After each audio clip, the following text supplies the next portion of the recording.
Nice to have you all here. I'm Dr. Abhishek Singh. I'm faculty in the Information Systems area at IIM Nagpur. And we have a very special guest with us, Dr. Deepa. We are going to have a very interesting session. And I'm sure from the last 2 days, you all are listening to various talks, panel discussions, and other very important topics and the themes.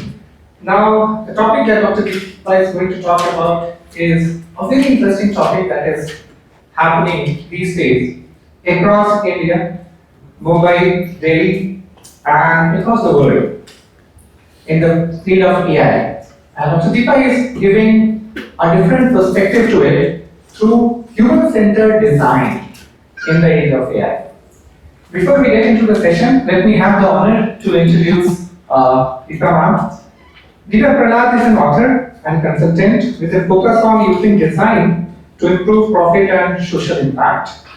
She has worked with startups and large multinationals and co-authored the book Predictable Magic, which was selected by Fast Company as one of the best design books of the year.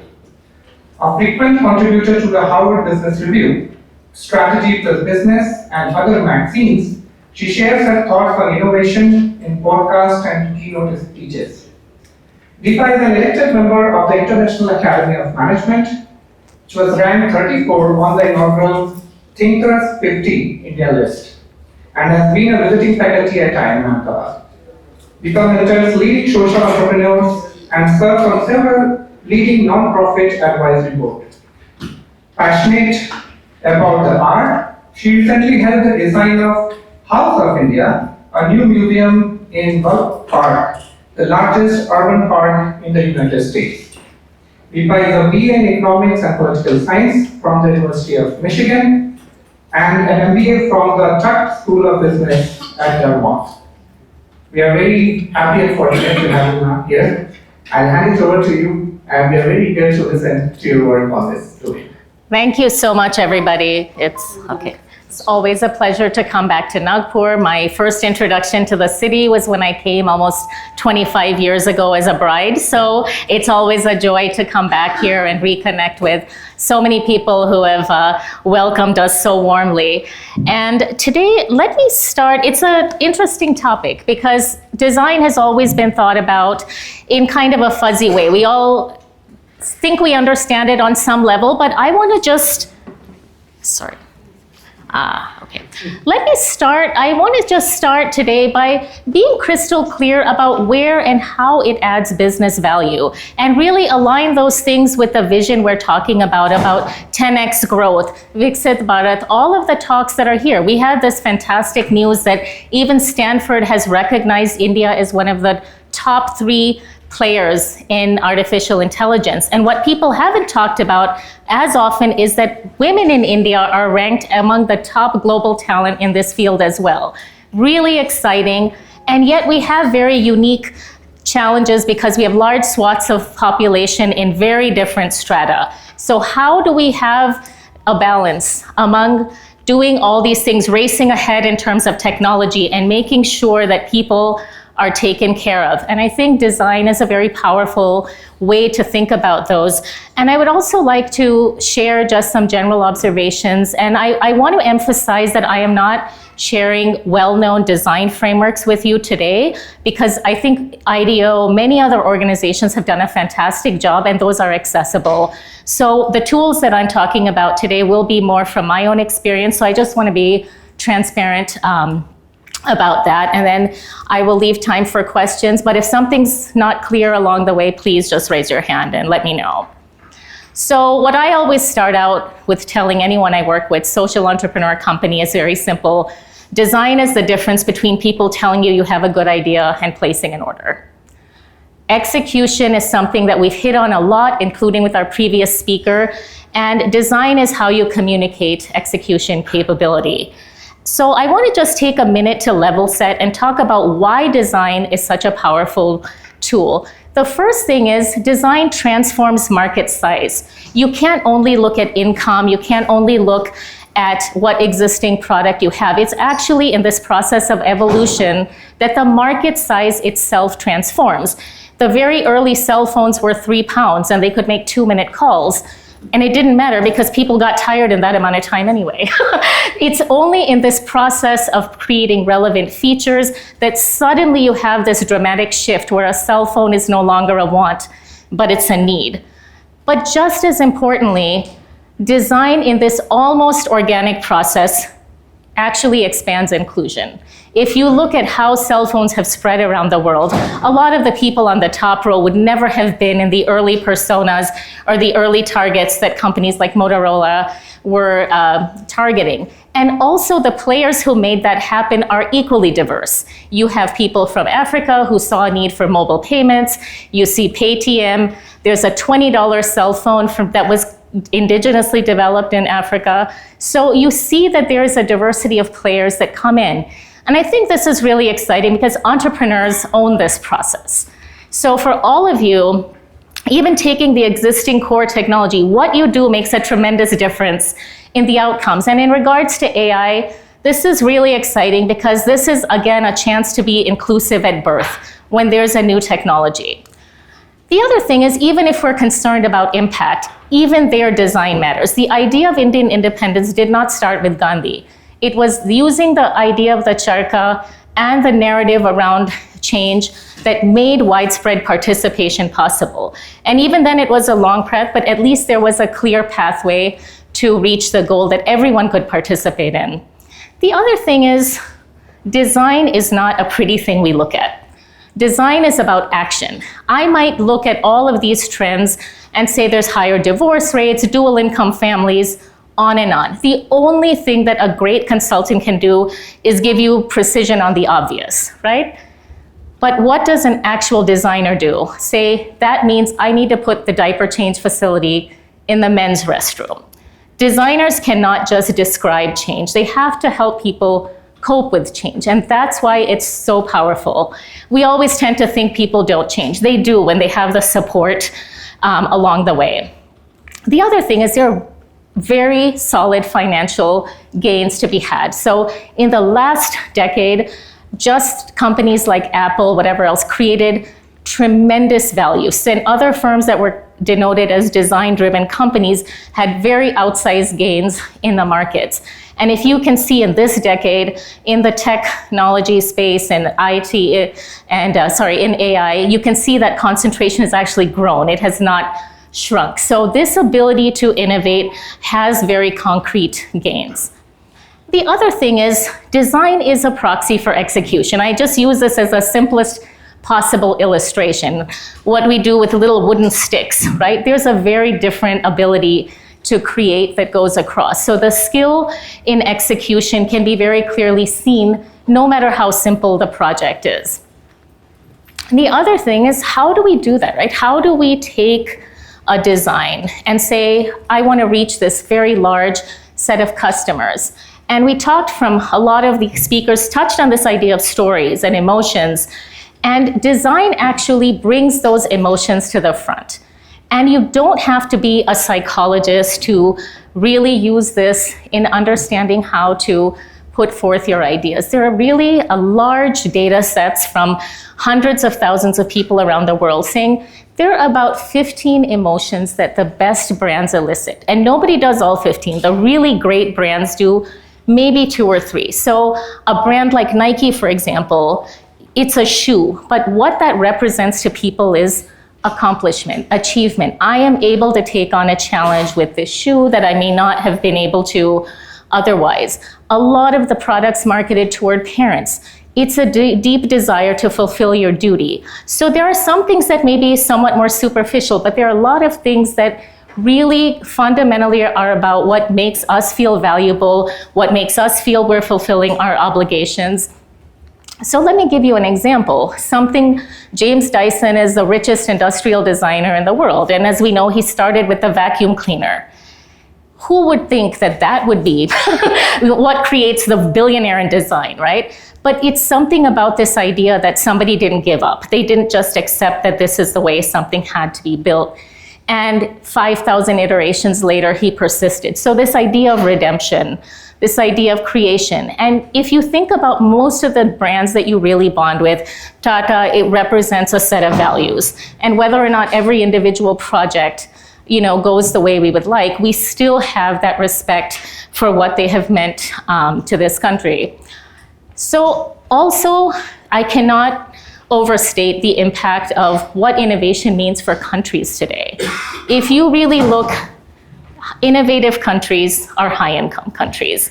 You have to get to probably 40 or place 50 before you see even middle-income countries. India is the outlier. We've had a very, very steep rise in innovation, but a lot of that is in digital innovation. On a lot of other measures, our ranking goes down, but also if we look at the impact of innovations from India, it's actually ranked higher than this. So that's something that shows why focusing on inclusion, focusing on bringing people along, actually makes a huge difference.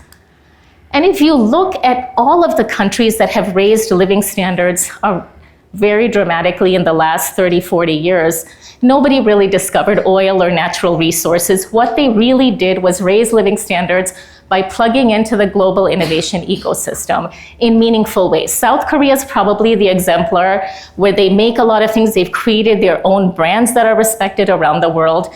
China in manufacturing, others in garments and assembly. So this is a huge multiplier of prosperity within countries.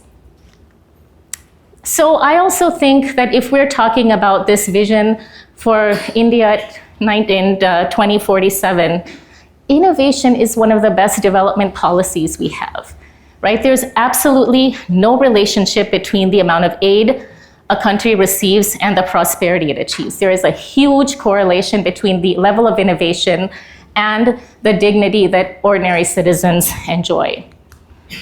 And this is the other thing too.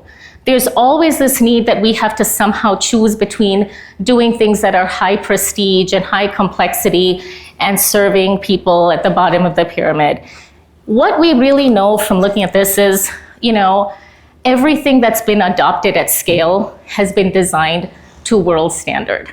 What's been adopted? Mobile phones, personal care, financial services. None of this requires us to downgrade what we are. Actually, the bar for design, if you are thinking about inclusion, is actually higher because people have no margin for error. The need is the greatest.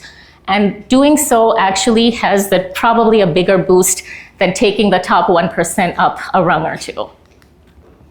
And design also, in terms of soft power, in terms of generating goodwill, is incredibly powerful. So you can see it's not a one-to-one ratio, but we talked about Korea, for example, but you notice at the same time that all of those designs from Korea are being changed. K-pop comes in, K-beauty comes in. There is an interest that is beyond any individual product. And India actually, I think, outperforms on the narrative because people know about turmeric lattes at Starbucks and yoga and all of these other ideas from India to a much greater extent than they do know about individual products and brands from India. So something to think about. Bless you. And we're at a stage now where so many things have been reinvented, right, in the last 15 years. So there's a lot of idea about let's reinvent, let's make, let's create, and that's already very well aligned with a design agenda. And I think sometimes we do focus a lot on the obvious signals, but some of these new heroes just, she's my favorite. Apli Aji here is this little old lady who's super energetic, super lively. But what has she done? She just started during COVID. Her grandson set up a small cell phone camera and started recording her making traditional Marathi food. And all of a sudden, she has this global following. A lot of her videos have, thousands and thousands of views. And people started writing back from around the world saying, I'm not finding the masala mix you're recommending in your recipe. So what does she do? They had a small 15-acre farm. She started making her own packaged Apli Aji masalas, and the family has actually lifted themselves. But I said all the MBAs in the world would not have envisioned this. Her time to launch and monetize was 6 months. And people sometimes tell me, but what about 10 years from now? I said, who cares? I mean, even if I'm at Harvard Business School, what I'm being taught is not going to be valid in 10 years anyway. Where is the risk? There's no risk here. You've preserved some recipes, you have a global following, they'll help you figure out the next step. And I just want to show you, like, when we're talking about authenticity, this is as good as it gets.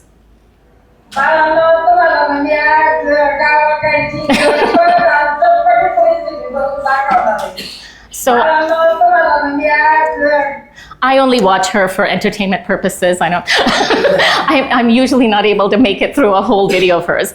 But I just think that design is something you come to it with the understanding that you're trying to, in some capacity, design a better life. You know, Cinderella asked for a dress because she knew to ask for a dress. But what she was really asking for was belonging, respect, feeling like she was part of society. And I think this is where we are right now. We have tremendous reason to be proud. We have cell phones in the hands of rich and poor alike, and yet we have to come to terms with this. And COVID really brought to the fore the amount of inequality that can still persist. This is what distance learning looks like, you know, for some people, and this is this father struggling to hold an umbrella, you know, over his daughter's head while she's looking at the cell phone to learn. So I think we need to be real about how much of the physical reality needs to be addressed along with all our great leaps in technology. But I also think that's the opportunity, because this is an issue that is unique to us. And let me give you some global perspective about China. This is, I think, a very important perspective. The aha moment for me when looking at China's innovation ecosystem was really just looking at young people. And there was one day where I decided to quantify the amount of change that people have undergone in their life. So I'm an American millennial. I was born in 1990. In my lifetime, I've watched our per capita GDP in America, which is the basic measurement we have of comparing the quality of life, quote. It's not perfect, but it's not bad. As an American, I've watched our per capita GDP increase 2.7 times in my lifetime.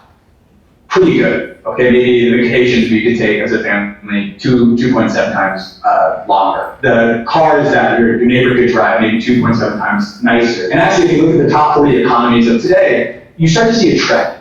In India, someone born in 1990 has witnessed around 6x per capita GDP growth in their lifetime. And then you look at this graph and you see one glaring outlier.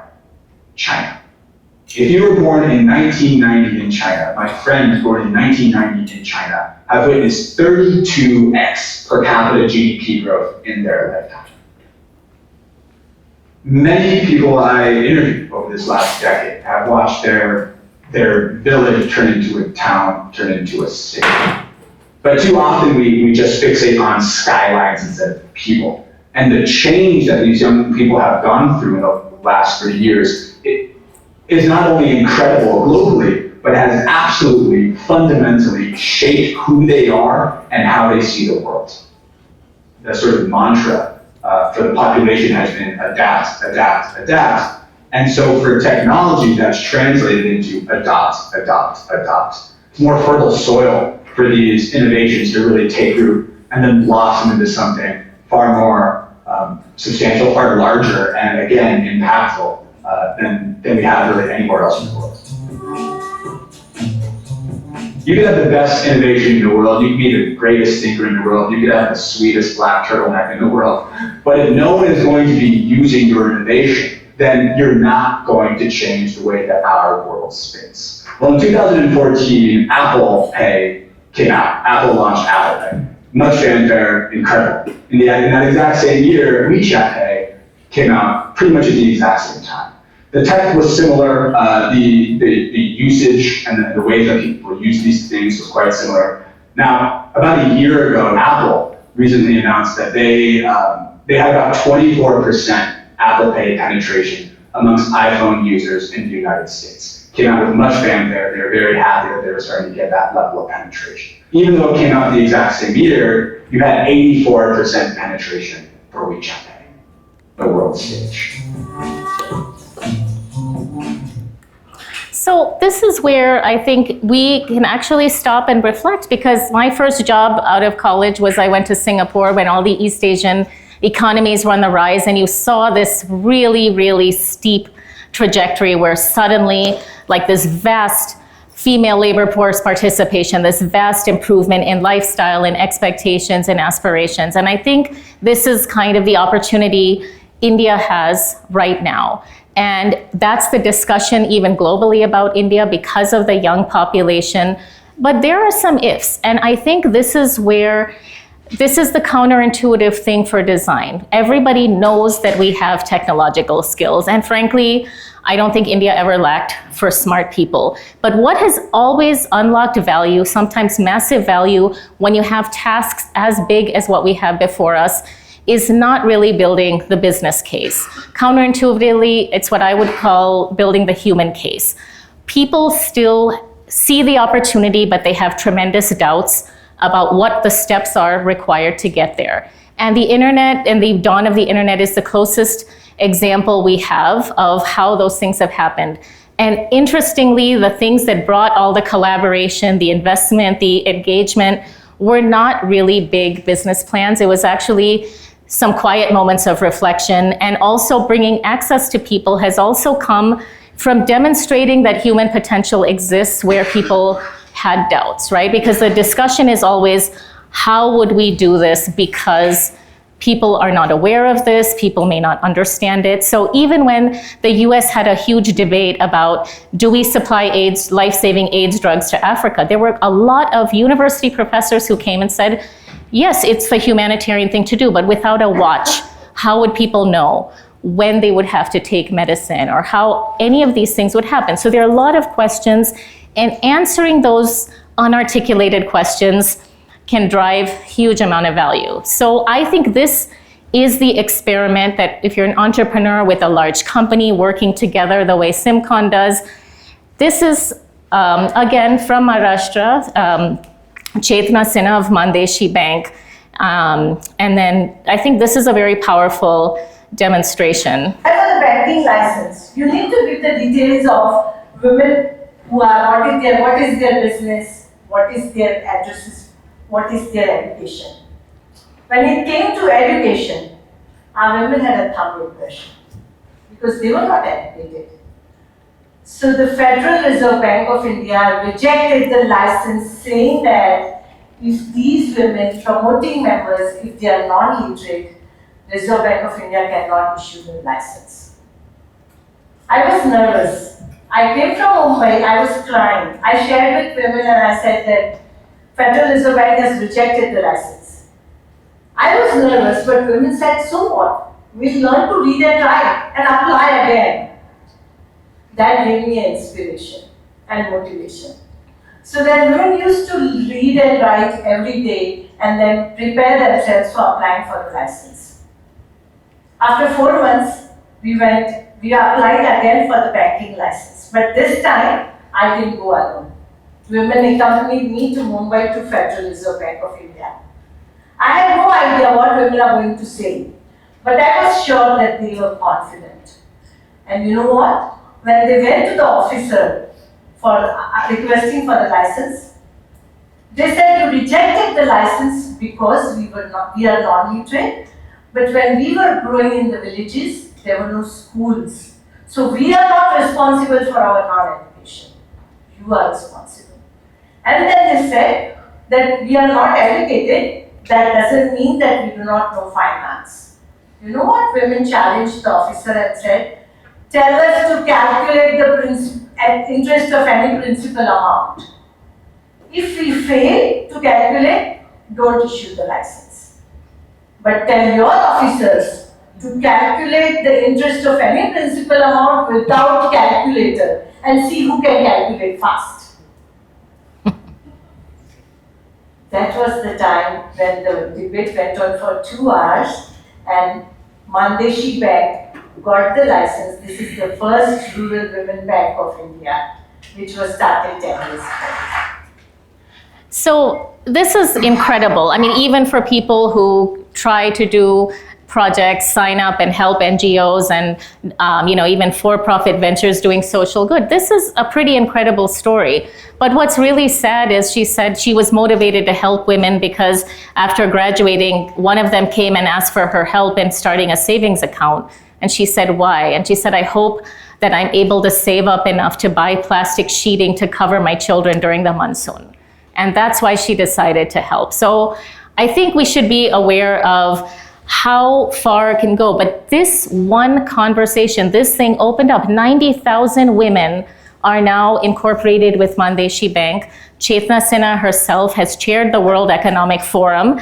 And that is what unlocked. It wasn't really any new math or any new banking product. It was just showing that, wow, there is potential. There is a way to make a difference. And I think many of our problems go unsolved, not because people don't care, but they don't know really where to start. And helping people understand that place to start is sometimes a very cost-efficient experiment too. This was no very low risk. They didn't start building a device. This was that first step before the first step in any design thinking methodology. Oh, sorry. And and the famous hole in the wall experiment as well. Most of us have heard of it. This is what, demonstrated the ability of children to get on to the internet themselves. And Sugata Ray, who came up with this when he was with NIIT, this was studied all throughout Silicon Valley, celebrated globally. He won lots of prizes. But what people don't understand is when children were what he really did was just, as they say, put a hole in the wall and put two computers hooked up to power just to see what people who had never seen a computer would actually do. How would they interact? And what he found is within a few days, they were working together. They accessed the Disney Channel. They were looking up things. And he was like, what does this mean? How do I explain this? What we could do something more, but we don't know what. And in India, there were some people who were excited, but a lot of people said, you trained these kids. This cannot be possible. And interestingly, it was the World Bank that intervened and said, we've never really invested in putting internet access on a grand scale in countries that are poor because we could never understand how it would be possible for people to get on the internet themselves. How would we train them? If that step can be taken, the numbers start to make sense. We know how to do hardware. We know how to put all of these other things in place. So you need to either prove this or disprove it. So what they did is they took this experiment on the road. They did it 26 different places under controlled conditions. And every time, children not only learned for themselves, they trained other children who were slow, they helped each other out. And all of us know, even our 2-year-olds steal our phones all the time and are never satisfied with the toy version. So this was kind of, again, the first step before the first step. And he explains this in great detail, but same thing, one of our largest rug manufacturers, this is an industry that is rife with human rights abuses, right? I mean, Kailash Satyarthi won the Nobel Peace Prize for rescuing labor, child labor from this industry. So these guys this has never been an industry that's there. And yet, Jaipur Rugs had this counterintuitive thing saying, we have women who have somehow made beautiful rugs for us for years. Why don't we give some of them the creative freedom to weave something of their own design and own choice? And managers were paid to leave them alone and not interfere. That's where their first global design awards came. So this rug, Antar, was basically 3 women who had this wool and they discussed, and you can see everybody had different visions, but by the time the rug ended, it was a very harmonious pattern. And of course, people in the company were a little embarrassed and said, this cannot be sent anywhere. And foreign visitors came in and said, this is such a powerful story about what you do as an organization, that 3 women with 3 different ideas, actually you can physically see them coming together. So this is what I'm saying, is that none of those efforts were perfect. There was a lot of follow-up required. There are many other steps along the way. But they all made one powerful point, right? The poor are bankable. The poor can teach themselves. We can make world-class goods. And I don't think it's necessarily poor or anything anymore, because with AI, parts of all of our professional training are becoming irrelevant faster and faster. So all of us are going to be in this dilemma where however many years you spend in school and whatever marks you got, that's not going to be relevant for a longer time. If anything, that window is shrinking. So we need to think about how we do that. So I think when we're designing these experiments, I think my reference is always, my father had 3 very simple questions. Will it change the conversation? Does it show the opportunity? Will it lead to some action? So is it going to at least attract enough debate that people are curious, that they are willing to devote resources to finding out more? So none of these things have to be perfect. And I think all of the stories there really demonstrate, sometimes we talk about failure and you don't give up then, but sometimes discussing that failure with people outside of your reference point is the best thing you can do. Don't hide from it. If something isn't perfect, failure turns into success when you understand why. And oftentimes people outside see unique value in what you did. So always be in conversation and collaboration with people. So this is what happens when you have any huge change in technology like what we have with AI. There's this massive thing in capability, massive rise in capability. At the same time, you also have to have a very radical, reinvention of the stories you tell about what you use. So this is called the technology epiphany from Roberto Verganti. But it's basically saying you have to be very clear about how and why you are adding value. Why does this technology exist? Otherwise, people remain scared and hesitant for long periods of time, and others have chance to, scoop in.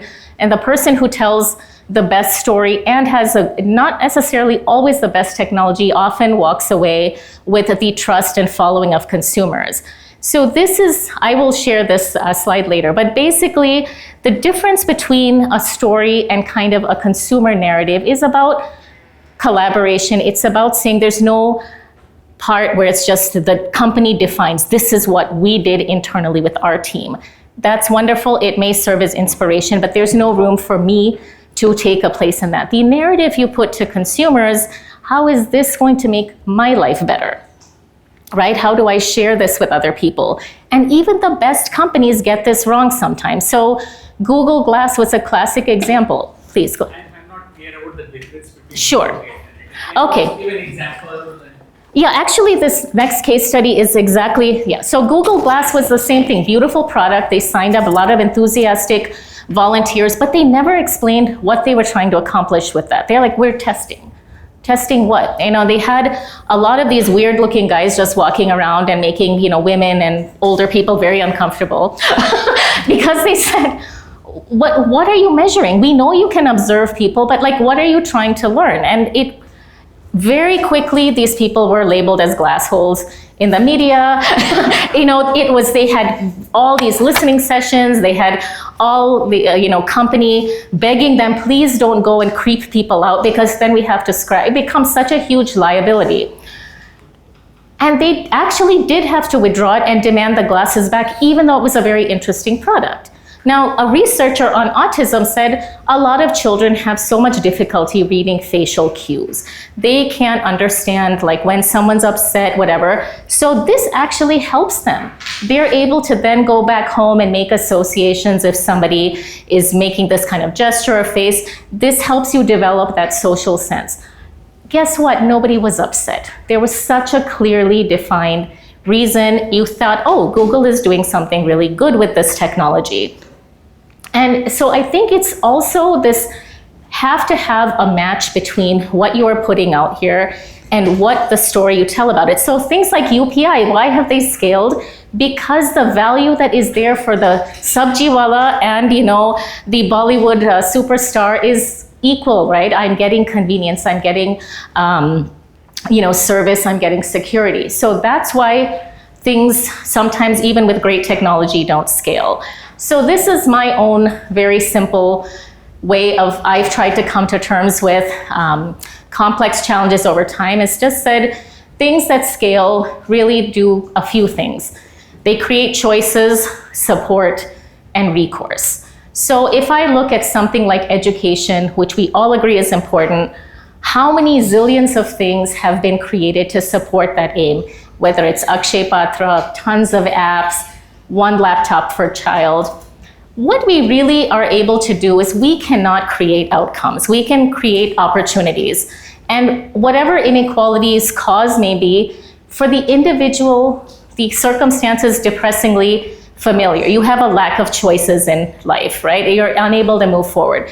So I said, if I'm creating choices, I'm automatically having impact, right? And everyone asked me, well, did this solve the problem? I said, I don't have that ability to solve the problem even for my own child, right? You can't create an outcome that's predefined. What you can do is allow people to move forward.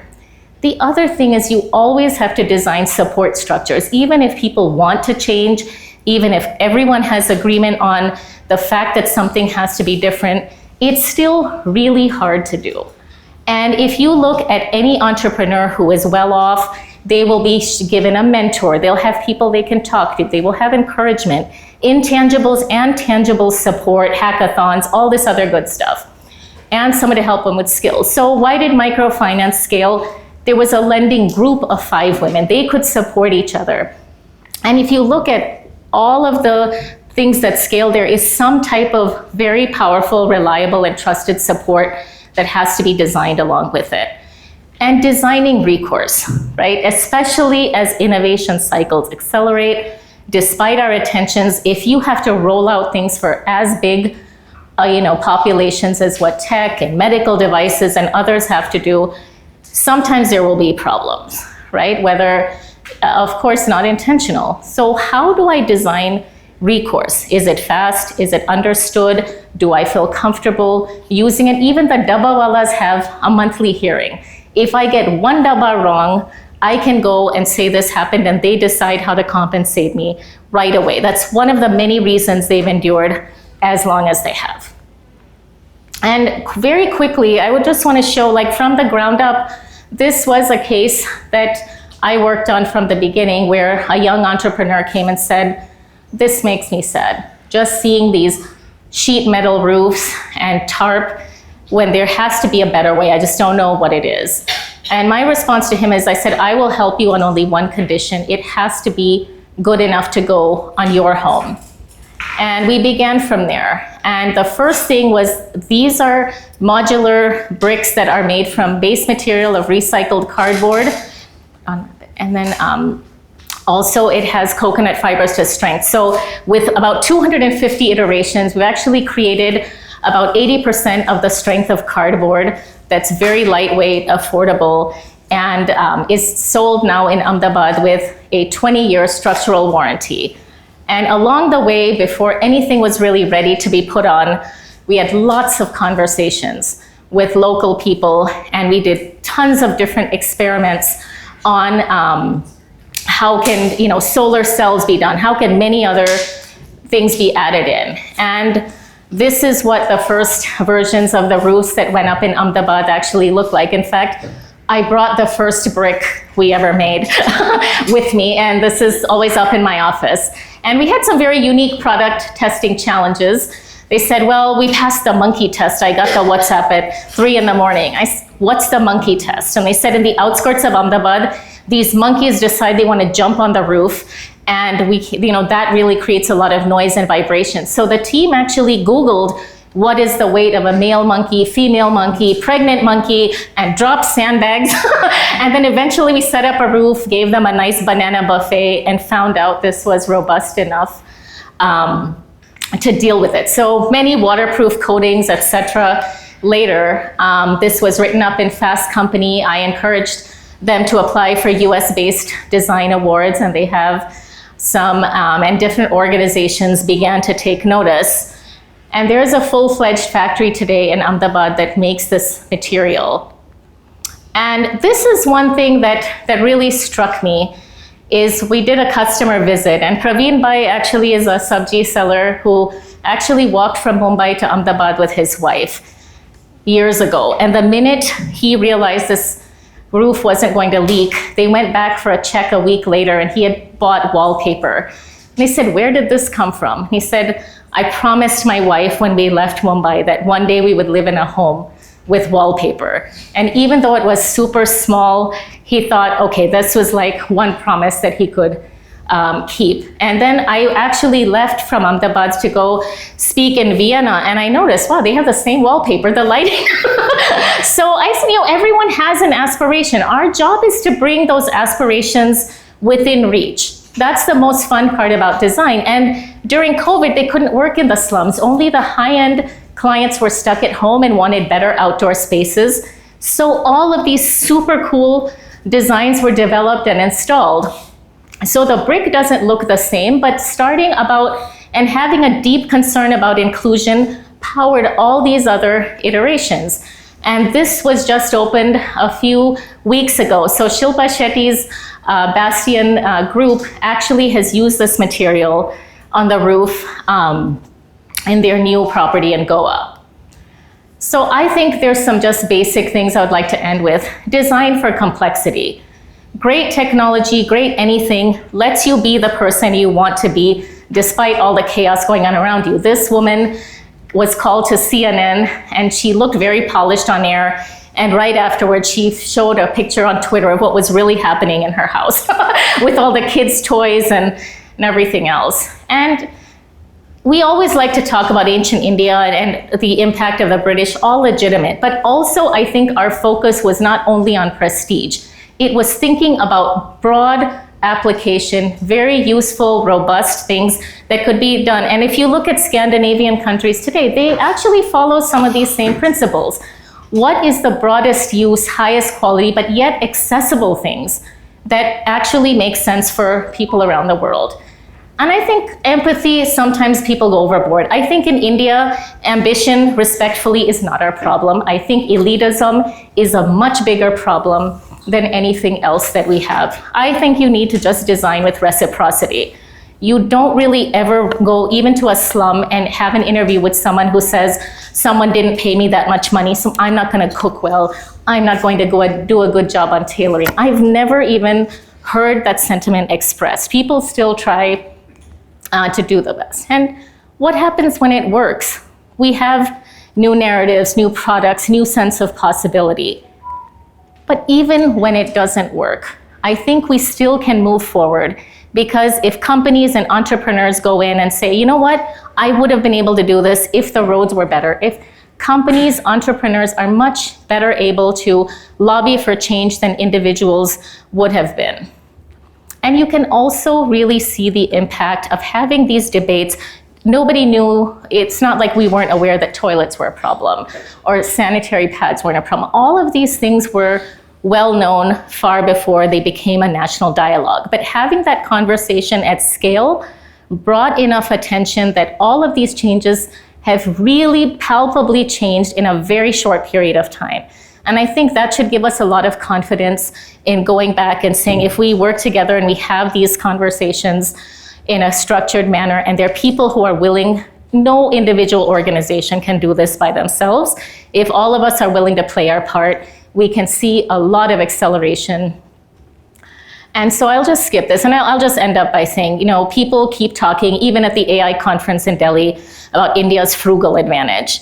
And I would say we have such a wide swath of skills. We can give a beautiful, aesthetic, handcrafted touch, anything. We can do all of those things here for less than the cost of what would be a minimum viable product anywhere else. So why settle for MVP when we have the ability to give you like the most blinged out awesome thing that anybody has seen, right? Well, why should we settle for that framework just because that's what cost structures allow outside?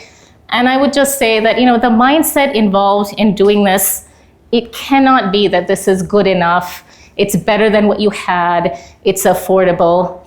All the things that have scaled that we are proud of were aspirational for everybody.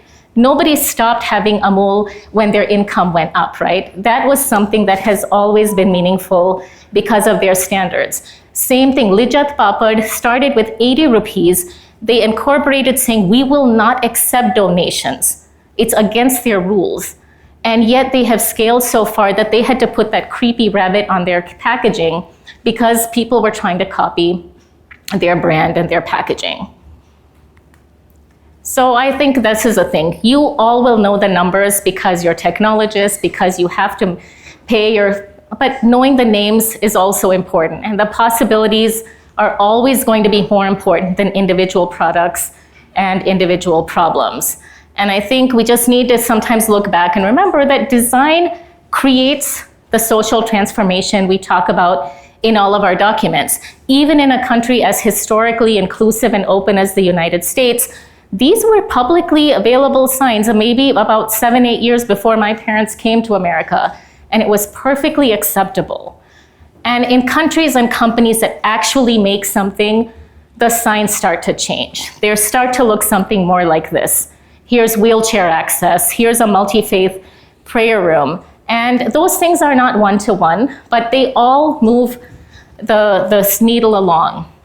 And the reason I'm very passionate about this is a few years ago, I went to my father's school in Coimbatore, which was a government school. And I said, even in this life of extraordinary privilege, there's only one place in the world where I can trace my father's name, the grandfather I never met, and the house that no longer exists because apartments have been built. We actually went in and the teacher just said, "What year did your father go to kindergarten?"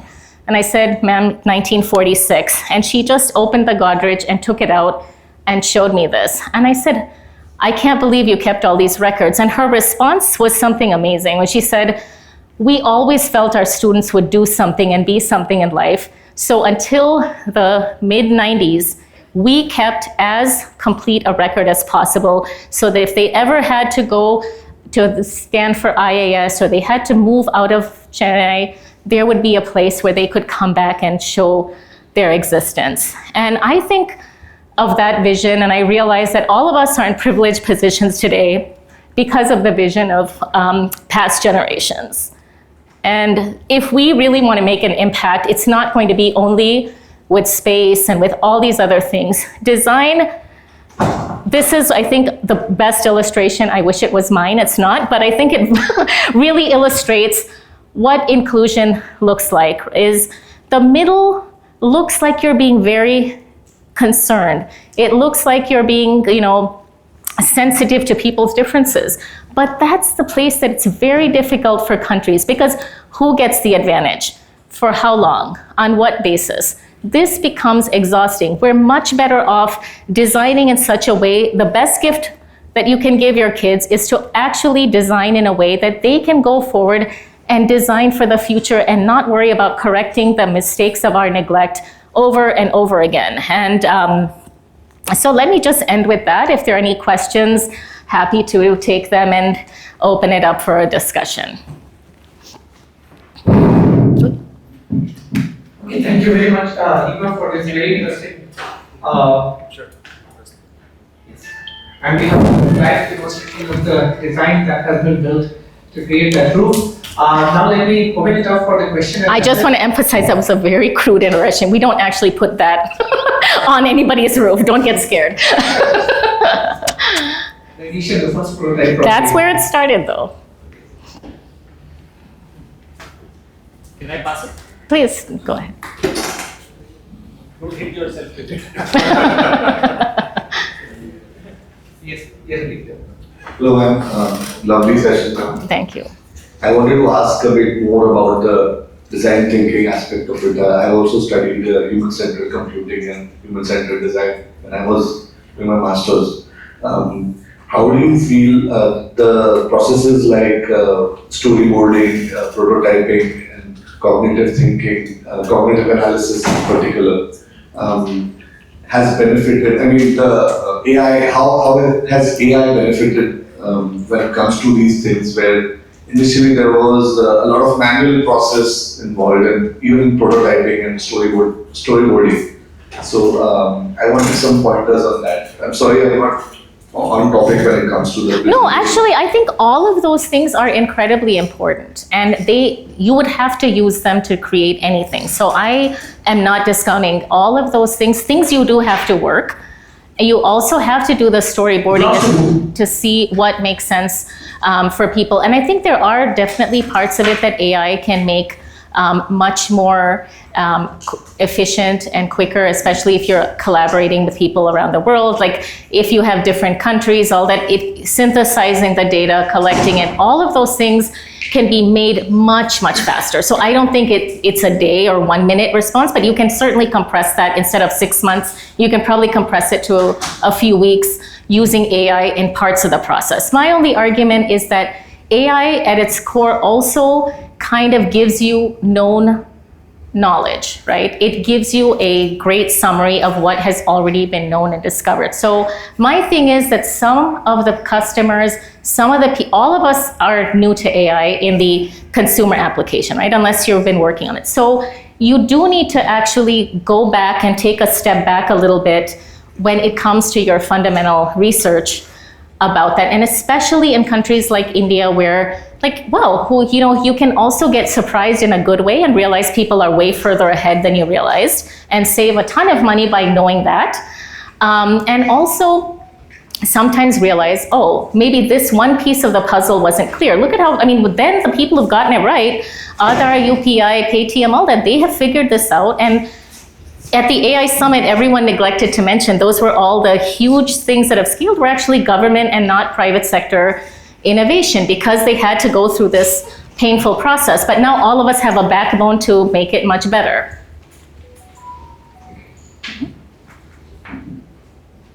Please. Hi. We talked about AI, which is like what we see. Sorry, not AI, about the user interface. Generally, when we talk about user interface, we talk about touch, feel, look. But in age of VR, where these things are just happening, it is mostly what we talk. So, how do you see what is the impact, and is it going to converge on a single thing like talk or something like that?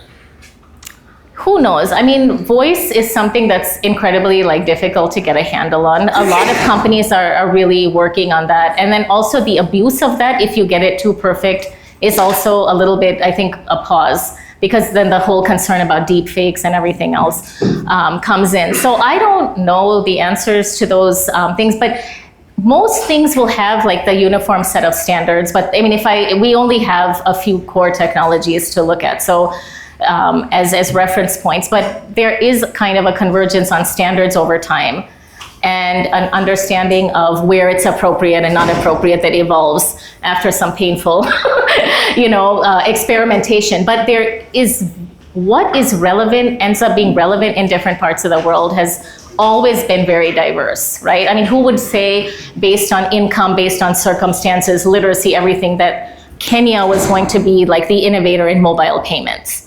Right, so usually the applications that develop reflect what the circumstances on the ground are.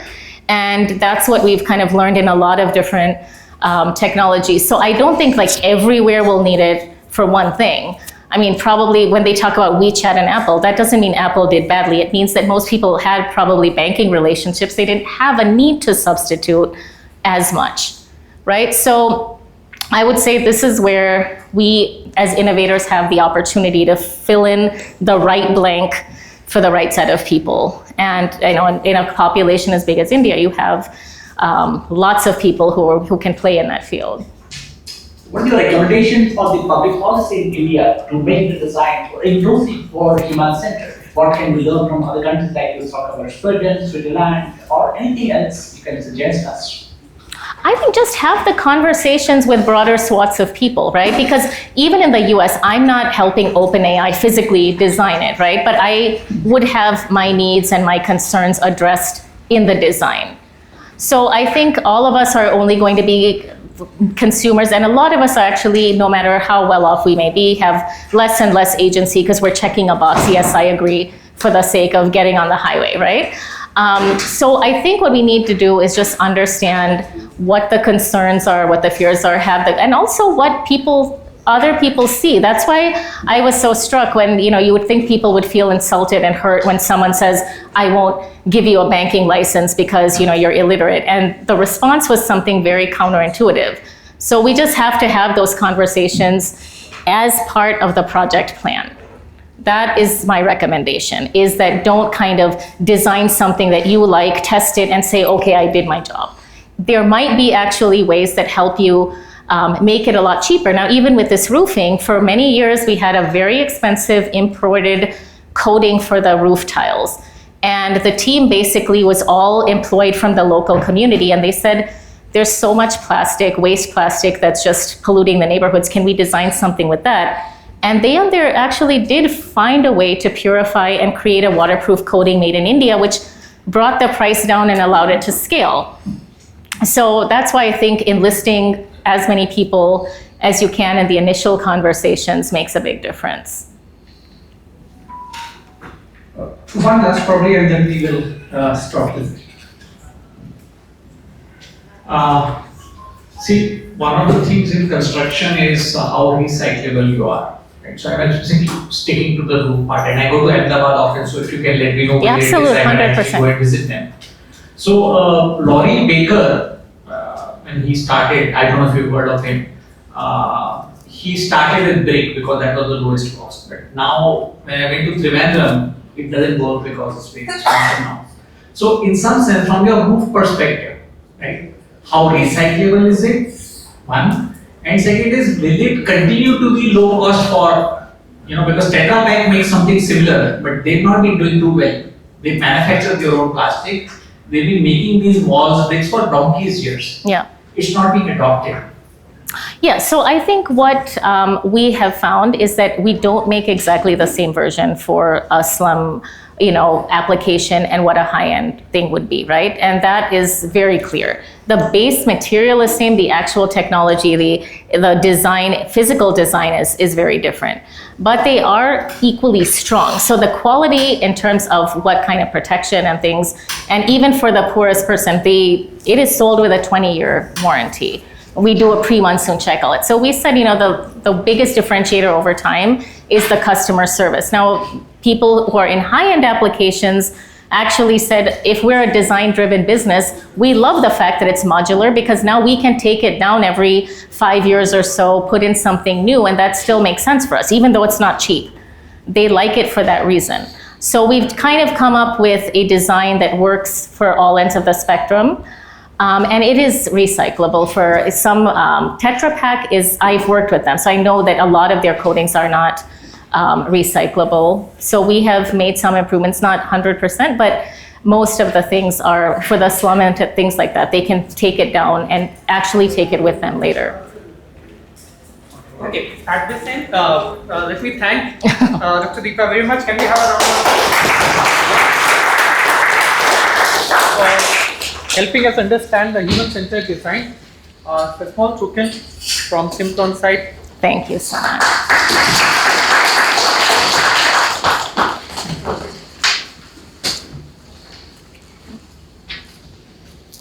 Thank you. Thank you so much. Thank you. Nicely designed. Thank you. Thank you so much. Yeah. Thanks. Very nice. Let me just.